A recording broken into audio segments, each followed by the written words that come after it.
I'm gonna bring it closer to you so you don't have to. Thank you so much.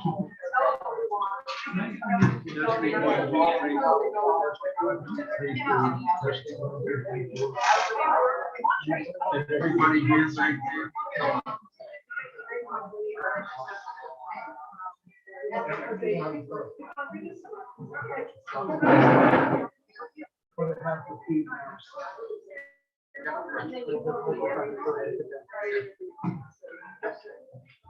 No, I was up there, I know she didn't have to think on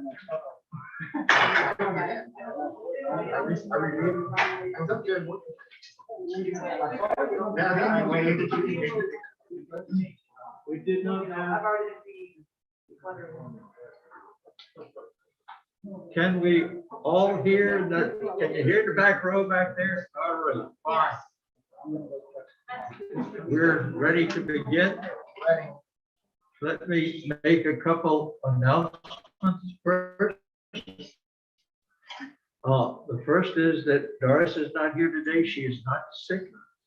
We have our son and our grandson with us over the weekend, and they're leaving this morning, and she wanted to be there when they left. She's watching, she promised she would be watching on Zoom today. We'll see. And there was a bit of a crisis at our house because Ash Wednesday is this coming Wednesday, and we need to get the Christmas tree down. I went out to Michael's and I looked for some Lenten ornaments for a Christmas tree. They didn't have that.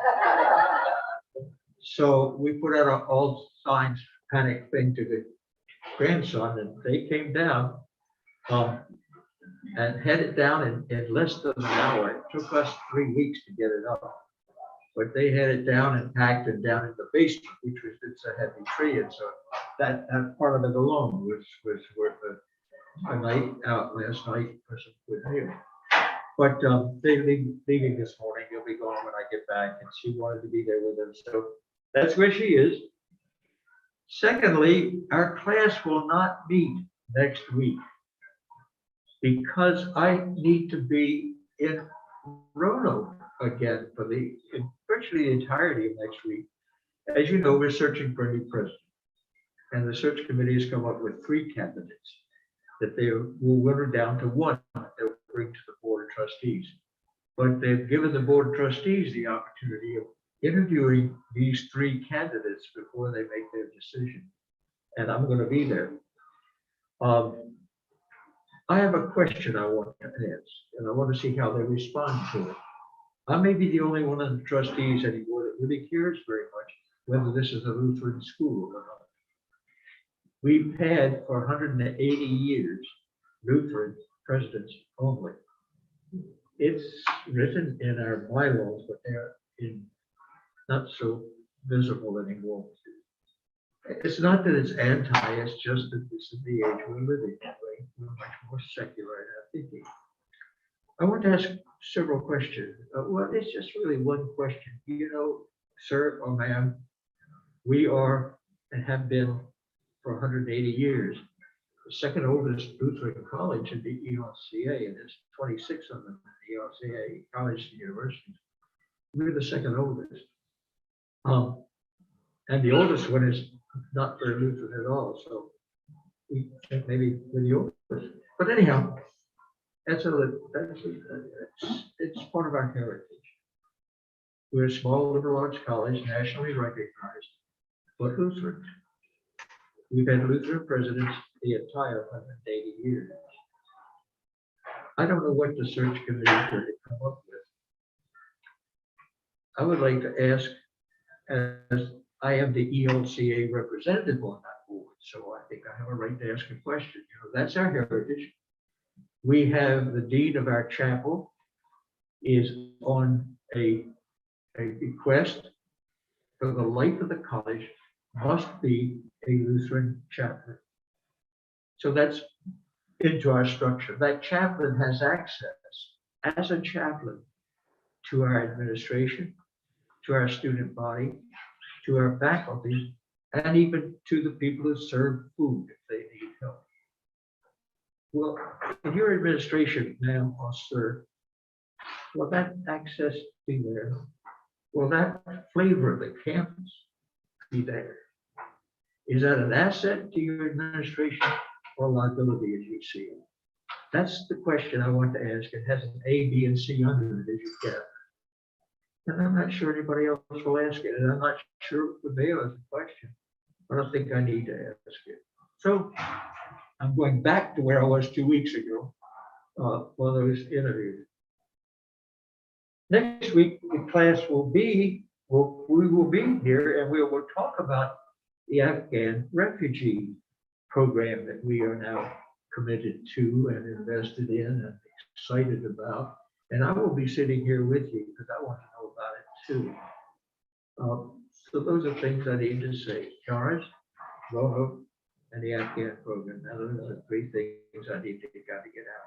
Fourth thing, I'm not going to try to read through this paper today. There's too much material again. I know that.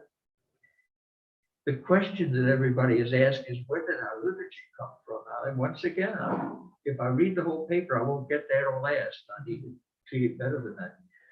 I hope you will take the time to read it. It took me 4 days to prepare it, and I ask you the favor of reading it, and then I won't have to read it for us this morning. Is that a fair deal? And the whole thing, yeah. All right. Because I want to talk about Lutherans in the United States. And I want to talk about the battle it's been to come together as a viable witness in the culture of the United States. You know, we were, for most of the time there's been a United States, we've been a foreign church. We've been German, we've been Swedish, we've been Danish, we've been Norwegian, even British a little bit. But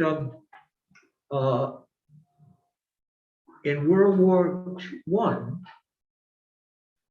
there was such a reaction against Germans that our churches suffered loss of membership because of that. Lancaster City went through and renamed all its streets that had German names, and Lancaster's a German city. And Zion Church, that was the biggest church in World War I, has now been closed for about 30 years. It was a fierce reaction because Zion had in its constitution, it would, and this is an exact quote, "This shall be a German-speaking congregation until the return of our Lord." So they can say it in heaven if they want, I guess, but ain't not over here. And so the story of Lutheranism in the United States is an interesting and challenging and proud story in many, many ways. And I want to do a little bit of that today, but then I want to talk about the liturgy.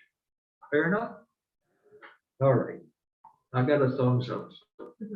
Right on the very first page, we start with a beautiful photograph, I think, of Old Swedes Church, which somehow I think, if my memory is now Episcopalian, but that's the first Lutheran church built in the United States, and it's not very far away. It's in Wilmington, Delaware. It was in a little village called New Sweden. Now that's part of the Lutheran trouble right there. I don't have to go further than that. They thought they were bringing Sweden to the New World.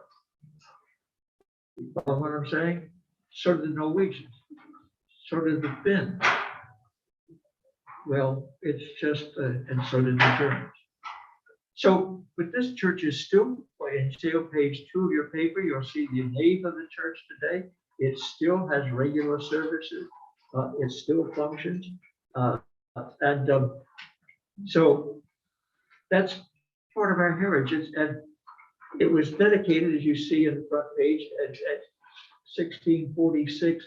That's exactly 100 years after the death of Martin Luther, who died in 1546. Which reminds me that there is that poem about Columbus discovering sailing the ocean blue in 1492. We all remember that in school. You understand that 1517 was when Martin Luther nailed the 95 Theses on the church door. Why have I still got this song? I don't know. I came in with a black one. I don't know what to do with it. Anyway, the Reformation, 1517, is not very long after 1492. when the New World was discovered. And by 100 years, there were large migrations coming into the United States, many of them Lutheran, because it was a heavy European migration and Scandinavian migration. By the way, did you know even Iceland's Lutheran? And they were here too. So that we have these Lutheran colonies beginning, but both of them, a little like New Sweden, are trying to come here and still be there, which meant that we were not a church with a common language in the United States, in the colonies or in America. We were not a common language. We were not quite a replica of theology one by one. There were those little national differences that developed in these churches, and they came here and replicated themselves here. So, as to say, in essence, the Lutheran Church was among the very earliest of settlers here. Lutherans were among the very earliest of settlers here. And people came here for a lot of reasons. People came here because they wanted the excitement of the new world. People came here because they were business people that wanted to turn this into profit for them. Even Queen Anne arranged for the Palatine Lutherans to come over here because they had a tremendously bad winter that froze out the vineyards. Now, if you've grown grapes and been winemakers, you know that vineyards don't produce right away. The vineyards were literally wiped out by the cold, and the flocks died with them in flocks and herds all the same winter. And there were these destitute farmers who had been wiped out and had no means of productivity for a number of years. It takes 3, 4, 5 years before you can have a harvest of grapes. So Queen Anne in England, who happens to have a Danish husband who's Lutheran, hears about this plight and says, we should help them out. So they have a campaign, and your paper will tell you about it, start a new life. And at the expense of England, 13,000 German farmers and their families came to the United States in one wave. But as you might imagine, they didn't have the Queen Mary, so it was many, many ships, but they got here free. But of course, Queen Anne is the Queen of England, right? And these are English colonies, right? And English needed to populate the colonies, keep the French out and the Spanish out. So, and then there were the indentured slaves who came here to earn their freedom. There were many, many reasons to come to the new land, to the new world, which was largely at this point Canadian to the north, and French, and British colonies, 13 colonies to the south. The migration of Lutherans primarily hit these states: New York, New Jersey, New England, a little bit, not much more reform, but there are more congregations. I'm not going to deal with that, but that's a important conversation too. The Palatine Lutherans, by the way, were, and then in the mid-19th century, 1850 about, the group that would form Lutheran Church Missouri Synod comes here. And they come here through other European countries first, because the Prussian government decided that it would not recognize several Protestant churches. It would recognize a Catholic church, it would recognize a Protestant church, but not several of either. There was no problem with the Catholics, they were pretty much one. So the Prussian government ruled that there would be two state churches, a Protestant church and a Catholic church. The government, remember, if it's a state church, the government collects the taxes and pays the church's expenses. Not a bad deal. We were in Slovakia a while back, Sister Synod to Metro DC, and They are still supported by the government, the Lutheran Church there, and the universities are all free, and the seminaries are all free. It's a different system. Here, when we got here, guess what? We had to build our own seminaries. And even though we were here in the 1600s, the first seminary was built in Gaithersburg, Pennsylvania in 1820. And that was the very first Lutheran seminary on the turf of the colonies in the United States. So we had a clergy crisis. Why are they more Methodist than Lutherans? Partially because they had circuit riders. They were willing to do that. The Lutherans were. You gotta be trained. You gotta be examined. You gotta be theologically tested before you can do word and sacrament. The Methodists had circuit riders, mostly lay people, but tough clergy, who could go around and provide for lay ministries in the time the circuit riders weren't there. We did the same thing, but our circuit rider was a guy by the name of Muhlenberg, Henry Melchior Muhlenberg, who came from Halle, Germany, and as a leader from Halle, Germany, he was a pietist. That means a very conservative, straight-laced Lutheran in careless language now. That was good because he couldn't carry robes and candlesticks and all that kind of thing in his side bags, riding a horse. And his circuit ride went from New Jersey all the way down the center coast and down the Shenandoah Valley, all the way to Georgia. And he rode that route, even while he served a church in Trapp, Pennsylvania, not far from Philadelphia, which he built. You have a picture of that on your last page. That's Trapp Church, built by Muhlenberg, designed by Muhlenberg, as a matter of fact. There is a new Trapp Lutheran Church. It was built in the 1800s. And it's an old German Gothic kind of building too. And they use that, but they still worship in this congregation in the summer. In this building in the summer, doesn't have a heat system in the summer and in Christmas Eve, when you light enough candles to heat it. I don't know. Anyhow, this is our heritage. And look how early we were here.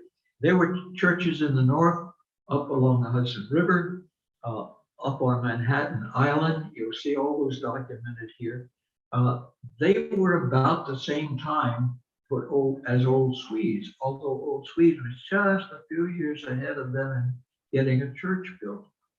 But we were populated that widespread across the Northeast into, but not all the way up into New England, although we've got Lutheran churches is up in Maine, and that's the last one. It's the last state. Anyhow, Muhlenberg came from Halle at the request of the German Lutheran members because Count von Zinzendorf, a name that Lutherans know kind of positively now because we're in full communion with the Moravian Church. A few years ago, I even helped place a pastor with the Moravian bishop when I was bishop because I had a candidate. But 2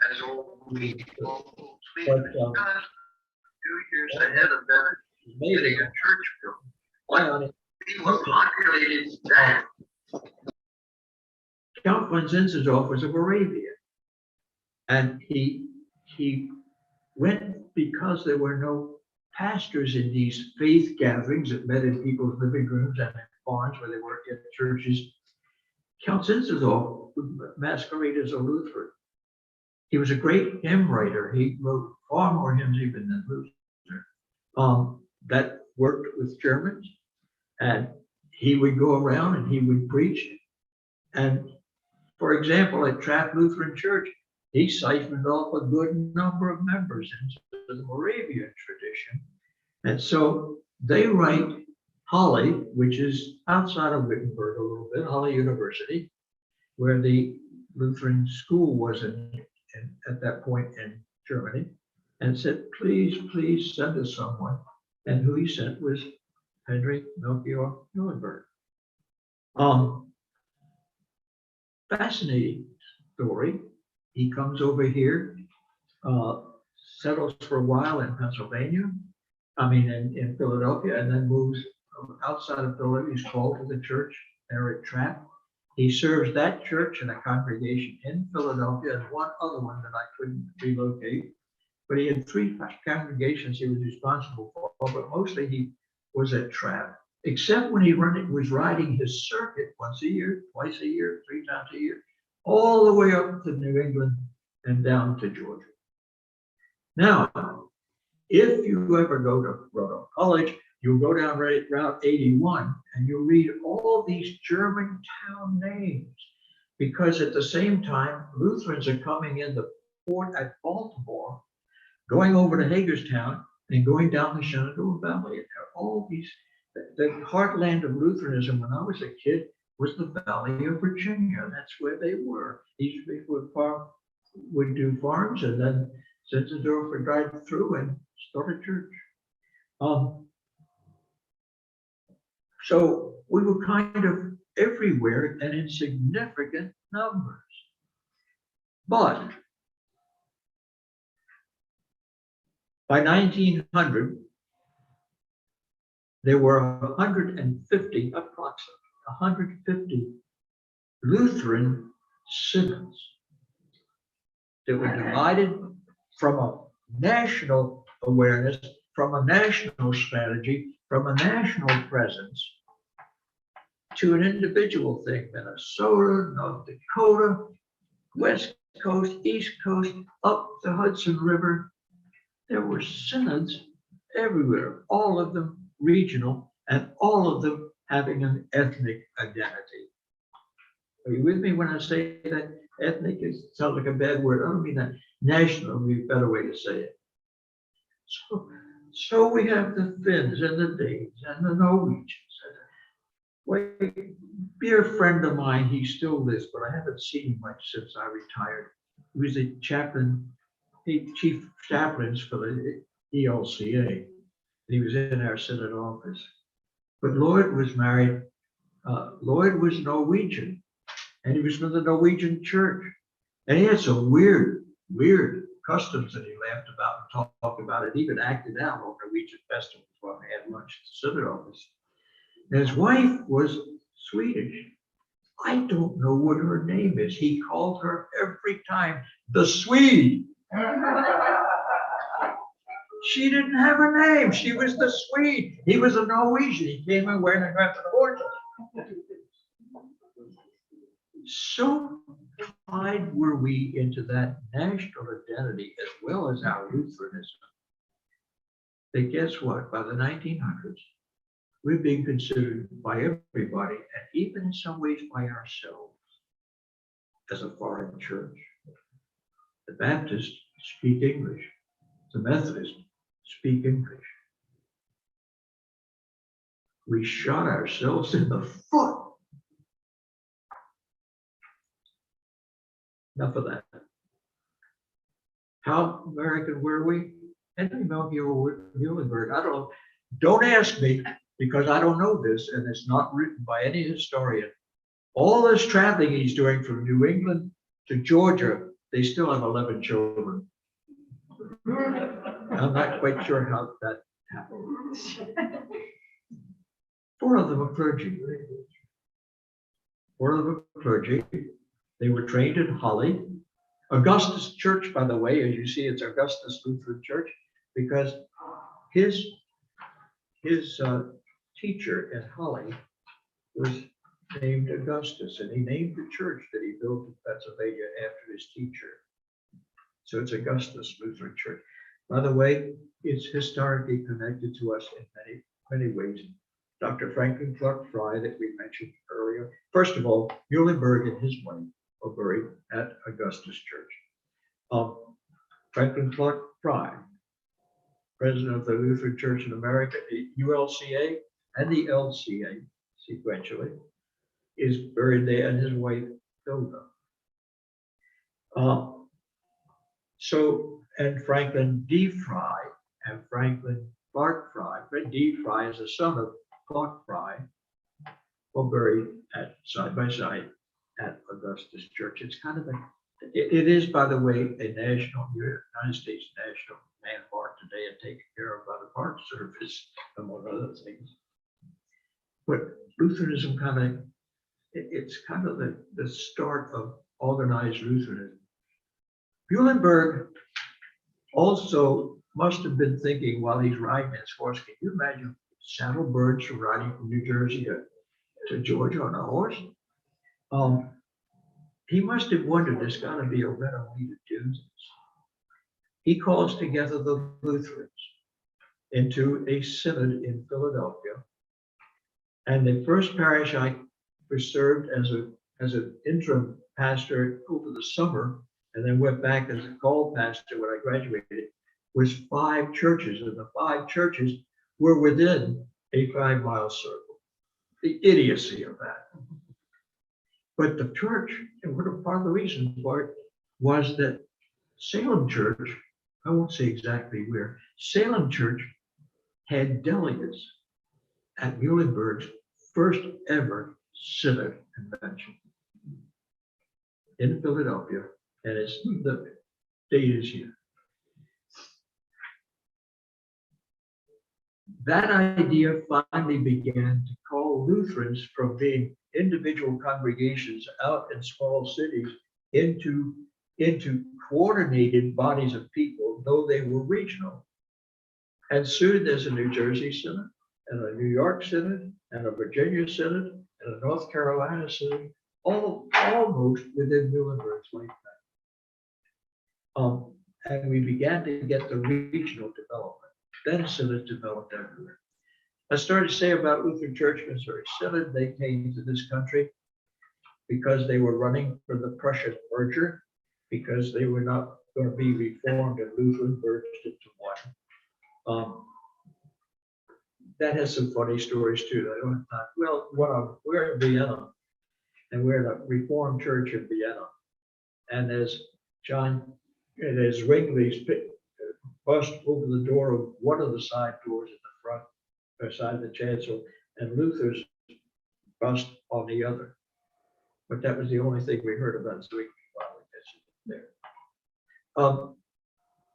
It's called the Evangelical Church in Germany today. It's a blend of Lutherans and Reformed, but it's now part of the Lutheran World Federation. But at the time of the forced merger by the government, we only recognized and paid for one church.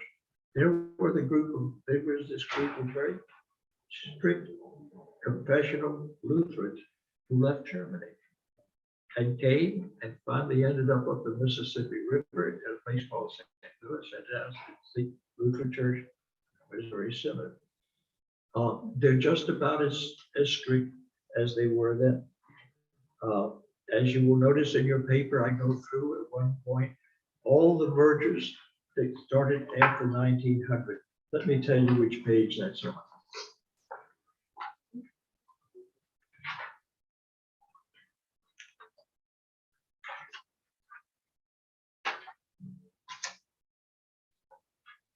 I'll find it. It's in here.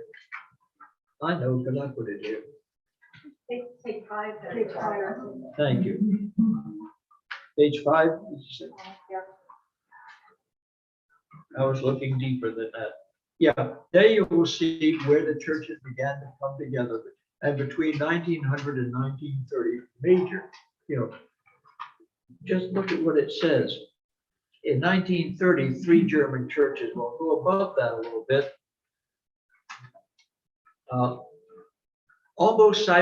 Paragraph above that, almost simultaneously in 1917, 3 Norwegian synods. Why wasn't there already 1 Norwegian synod? 3 Norwegian synods joined to form the Norwegian Lutheran Church of America. That's the one Lloyd was in. In 1918, 3 German synods joined to form the United Lutheran Church in America. That's the one I grew up in.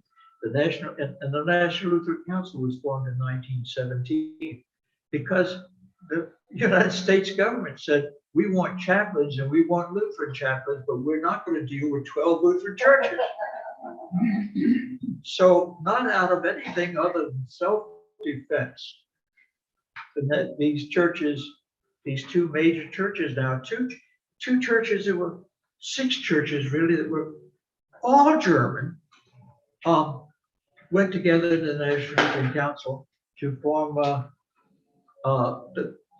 National Lutheran Council to deal with the government from placing chaplains in the military services and federal prisons and all those kind of things.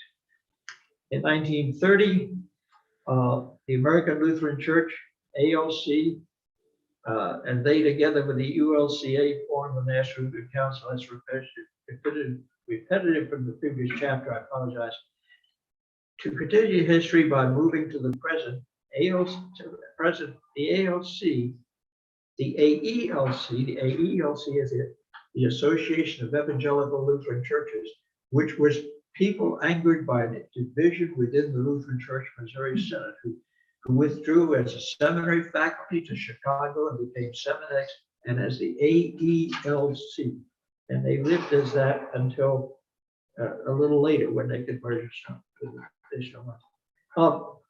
To continue this history by moving to the present without a lot of explanation, the ALC, the AELC, the Evangelical Lutheran Church, Norwegian, the Augustana Lutheran Church, Swedish, the Evangelical Lutheran Church of Finland, Evangelical Lutheran Church, Finnish, and the American Evangelical Lutheran Church, Danish, immediately, I don't know if that's a stupid word, they merged to form the ELCA. That's the one we're in now. We are in now. It would be that at that time that the fourth largest Protestant church in the United States, since we had our differentiation 20 years ago and had a group leave on issues primarily homosexuality, or gender issues. Let me say it that way. I said it poorly. On gender issues, to form the North American Lutheran Church, the NLAC. We lost a significant number of ELCA members to that movement who were just more conservative in that issue than we are. Otherwise, their constitution is almost verbatim the same as the ELCA. But that was the defining issue for that. All right, having said all that. Could you say that, what was that, the ALA, like I come from Wisconsin, and I think seems like a lot of ALAC. Yeah, Wisconsin was a heavy place for that. That it actually had a formative force coming out of Wisconsin. And my mother came from a farming community where there were two Lutheran churches. And when I was in high school, somebody got married in there.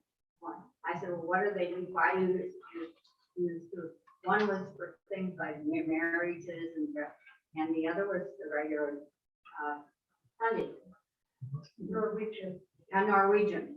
What did I say? You would, so to speak, you would have a town of 1,000 people, and you'd have 4 Lutheran churches, one on each corner of the crossroad of town, and one of each denomination, you know. But they also went over. Let me go on now. Did they go to? Let me go on now to get to liturgy, because I'm looking at my watch. And, Oh, yeah. so how did it come about? Well, even how did these mergers that we're talking about?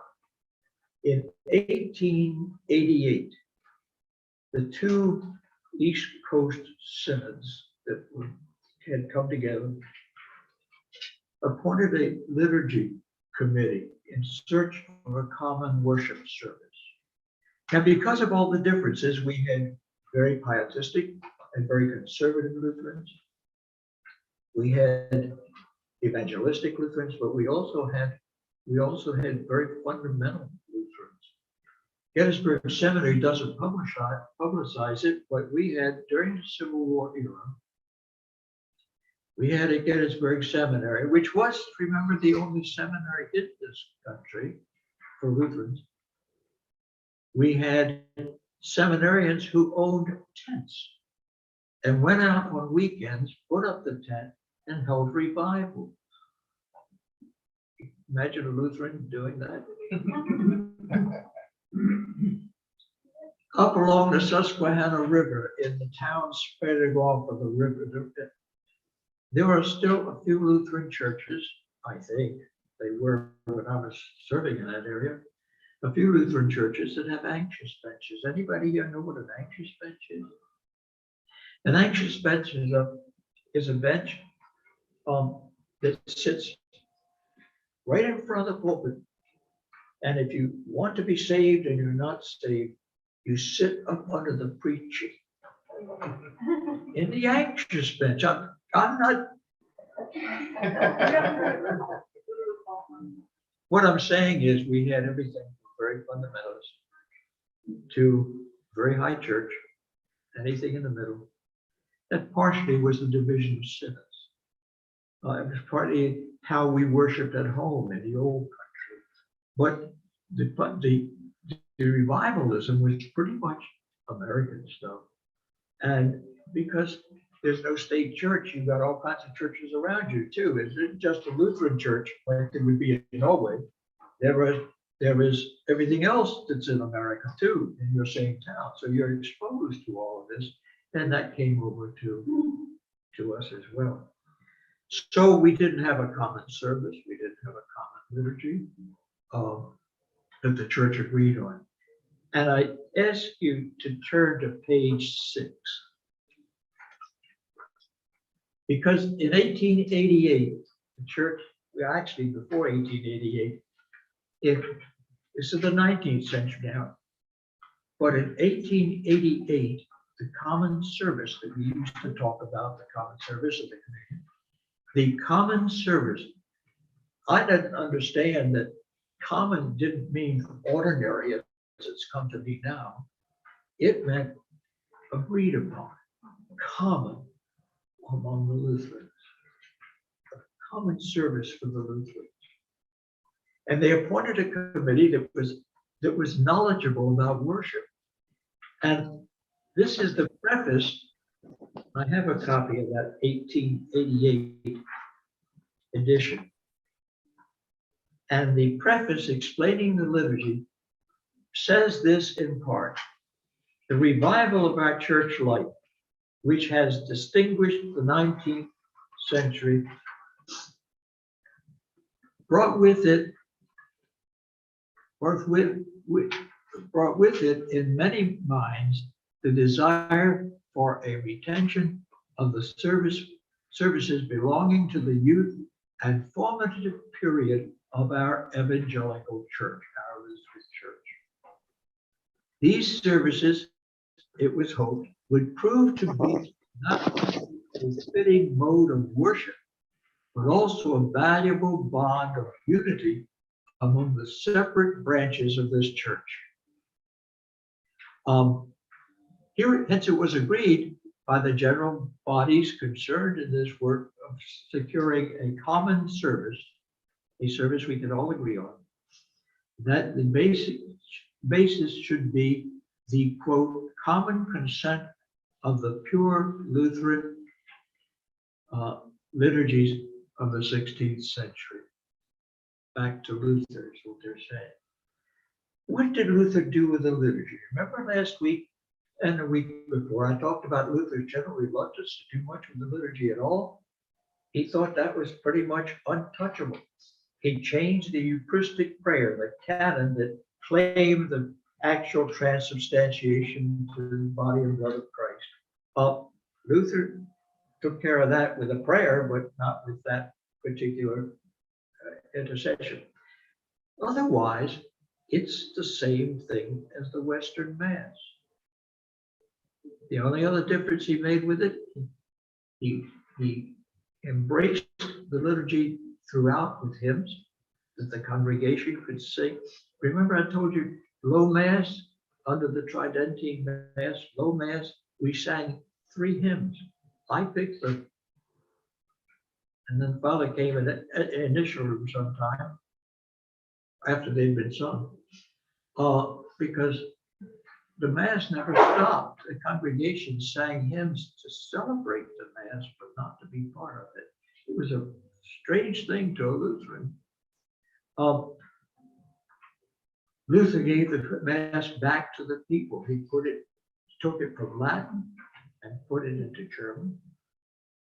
But what he put into German had ancient roots, and we've been talking about that in this series since the very first session, the roots of this thing, so that by the end of the first century, the Lord be with you and also with you. Lift up your hearts. We lift them up to the Lord. Let us give thanks to Him. That's late first century, very early second century. And the church has been saying it ever since. So the worship service we have is Lutheran, but it's ancient and it's wider and more broadly based than Lutheran. But what really happened after that was these synods all over this country adopted it. It was done generally as with a Pennsylvania base. 1888, by 1900, we had some synods around the church reproducing the common service in their hymnals without even asking for copyright permission, and it was copyrighted. It swept the church almost like wildfire popularity, and we still use it today. Yeah, Nancy? This is exactly what I've been wondering about for a while. So how, now when we see changes in the liturgy and changes in the language, where do those changes come from? Depends on which one you're talking about. Well, We know where it came from, the Reformation. It was part of the Reformation. but what about the things that have changed now, like even if you look at within the past year or past, any time period that you go Next week. next week, all right, one more week. 2 weeks. Next week, I'll talk about what the ecumenical movement has done to the liturgy with us. All right. And they are not forced changes, they're mutual changes. Some churches have made, some churches haven't. For example, I look at some relatively recent books from others of the Lutheran bodies right now, and some things that we changed a while back still haven't changed. Some still believe in the Holy Christian Church. We mentioned the Holy Catholic Church. But we'll talk about that next week, because that's part of what the ecumenical movement is done. We have a commission, just to think, we have a commission. It's changed its name now, and I'm sorry, but there was the the Commission for English Text that even the Roman Catholics participated in which we came together and we decided how we would say together the Our Father, how we would sing together shared hymns that make him for God, how we would say the creed in English, so that we're all saying the same thing, so that you could go one church or another church or be a participant as a wedding attendant at a Catholic church at a wedding, and we're all saying it the same way. That's how that started. And how about the confession? What's that? And how about the confession? Those words. Those are largely within ourselves.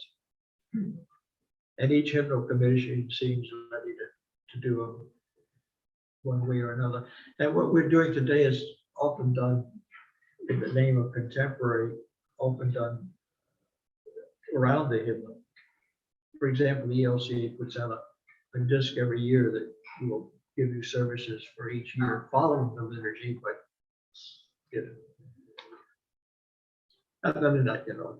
we'll talk about that. Good question. Anyway, what happened was this: what we couldn't do governmentally, in other words, eliminate synods at that time. The mergers came, and many of them were major, as I just made a moment ago. But they still existed. There was still an ALC, there was still a ULCA, there was that kind of thing. But we were all singing the same liturgy. So we could worship as one long before we could become a single body legislative. An interesting thing. Other questions before we go to the liturgy itself?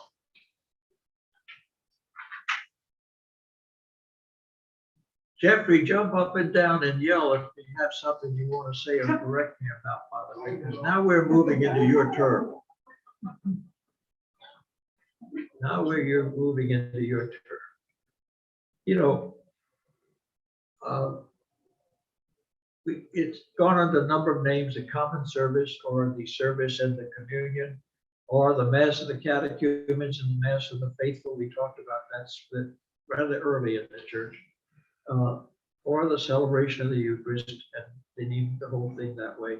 It comes under some names, several names, but the Ordo, O-R-D-O, which is the general order of the Mass, is largely the same across Western Christianity, not Eastern Christianity. We get into the Orthodox tradition, we get into a whole different culture. But the Western tradition is the one we follow, and confession has always been believed to be a part of preparation for worship, but there are Lutheran traditions in the United States where you had to go to the parsonage on Wednesday or Thursday night and make confession of the pastor, and you couldn't receive communion on Sunday. Private. Others not. I've never known that in any of the churches I encountered, but we have the order for public confession, and I rather miss sometimes that we don't do it that way. The introit has also disappeared in the green hymnal and now in Evangelical Lutheran worship. And I grieve its loss a little bit. Lutheran Church Missouri Synod not only has not dropped the introit, but they provided the music for the introit, which we never did, that I remember, except in the 1888.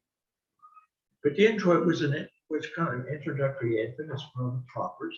There are two parts of the liturgy: the ordinary, the things we do every Sunday, and the propers, the things that change. Today was Transfiguration Sunday. The propers were very specifically on Transfiguration all the way through.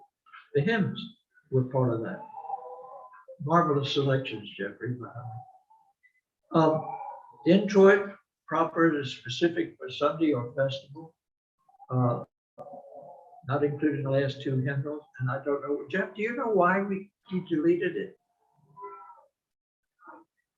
Specifically, no.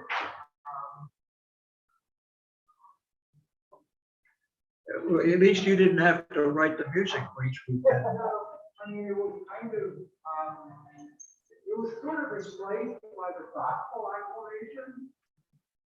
Okay. Because we used it to sing hallelujah and nothing else. Now we have the proper verses. Yeah. Well, you could even say it's replaced by the processional hymn, because it was a liturgical anthem announcing the theme of the day. And it's very ancient tradition. It goes way back. It's part of that whole versicle that we talked about earlier. So it has a very, but it's part of the Ordo. It is not part of our current liturgy. The entrance hymn usually is pretty standard. The invocation of the triune God in the name of the Father, the Son, and the Holy Ghost. The Kyrie, that's Latin. Origin is thing in Latin, except for the Kyrie, which is Greek. We talked about that last week, and I don't know why about that either. It's just been tradition from early church. And the Kyrie has grown in recent years to be a much more intricate kind of liturgical hymn. Lord have mercy, Christ have mercy, Lord have mercy, Common Service Book 1888. Now it's in peace, let us pray to the Lord, Lord have mercy. And then there was the SBH that said, I was praying for the churches of Jesus Christ, and we finally got our theology corrected by the LBW, and now it's with church instead of churches. Those kind of things. But it is the Kyrie. The Gloria Excelsis, that's the Song of the Angels, right out of Scripture. The Collect, that's a liturgical name for a brief prayer that prays the theme of that Sunday. It's a proper, it's in bold type here. I like to say we collect our thoughts into a simple sphere that we thrust forward in prayer. Then the epistle lesson, which is part of the prophets, the sanctuary set for the day. By the way, the common service book came with some, common service liturgy came with some 30 or 40 pages of biblical texts for the Sundays of the church year, and for Monday, Tuesday, Wednesday, Thursday, and Friday, and Saturday of that week of, say, first Sunday in Advent, and then the lessons for all week long. That was all part of this new common service book, common service in 1888. It had the lessons, had the Sundays for Easter. The old common service book had it. I don't remember where it ended. I think service book in Hymnal had it as well. The red book, I think that was the one we did, the old red book. The old red book. Didn't it have all the readings in the back? And I think the Green Book did too.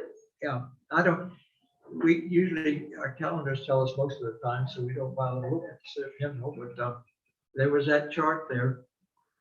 But what blew me away was when I had an actual 1888 copy of the thing, the immense amount of worship material that undergirded the liturgy itself, lessons and prayers and songs and things.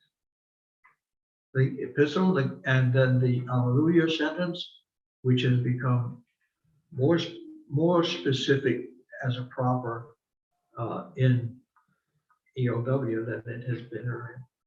And then the gospel, and then the sermon, and then the Nicene or the Apostles' Creed, and then a hymn, or a hymn and the sermon. I used the hymn before the sermon because it was a great time for the preacher to get himself in the mood to preach. But sometimes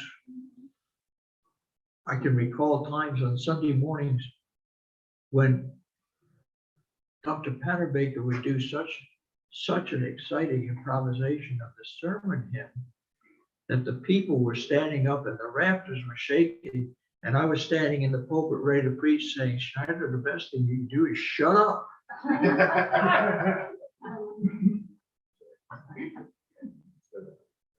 Then it came after the sermon with a new hymnal, and didn't have that particular salation, actually laudable effect. Then we had the prayer of the church. It began in the common service with what was called a general prayer. It was a general prayer for the welfare of the church and its ministries. It was a long prayer, page long actually. Now we use a more general prayer, more specific. We depend upon locally our clergy sometime, or our lay people sometimes. Congregations have a committee for the prayer. But it's very specific, and we raise specific names. Then after that, if you don't have communion, after that, the prayer came after the offering, and I don't have it in that sequence here. That was a mistake on my part. Then a closing hymn, and then the benediction. And in the old common service book, it said if there would be no communion, then the benediction, not a closing hymn. But if you went on with the communion, you omitted the closing hymn, just as we do, and you do the proper preface, the Sanctus and Hosanna. Sanctus from Isaiah. I said, woe is me, a man of unclean lips. I dwell among people of unclean lips, and I've seen the Lord. Before that, there was the story of the angels. Angels surrounding the throne with 6 wings until they come and they come, singing, holy, holy, holy Lord, God of power and might, heaven. That's what we sing. Holy, holy, holy Lord, God of power and might, heaven. Then we go to the Palm Sunday. Blessed is he who comes in the name of the Lord, Hosanna in the highest. That becomes a part of that. Then the Eucharistic prayer, the words of institution, the Our Father, the Agnus Dei. Notice we even continue in some liturgical formats to use the Latin, the Agnus Dei, the Lamb of God. Distribution of bread and wine, collect of thanksgiving, the benediction, the closing hymn. That is, in essence, the substance of the ordo, and that was the substance of the Common Service Book way back in 1888. When, what do you call that then? It's called a Common Service Book. Then later, 1917, came out the Common Service Book, Common Service Book and Hymn Book. So, and that's been our heritage, yeah. So the Old Testament lesson and the Psalm are not part of the common service. They were not, no. That was added, read hymnal. Yeah. It's not generally part of ours here either. Nancy? You talked about the prayers and prayers are done locally. For example, if they pray for the Ukraine. Yeah. Which is a very nice prayer. Where does that prayer come from? Is that like one that would be done at our church or done at the synod or done at the? That's up to each congregation. And I don't know where that particularly came from. I mean, I just used that as an example. I'm at a loss now because I don't work from the building during the pandemic, and then I don't get into conversations in the hallway. Actually, there wasn't a general prayer and a rubrical sentence that said other intercession of faithful. So by the time you got to the end, you'd shoot them past if they added anything. Other questions?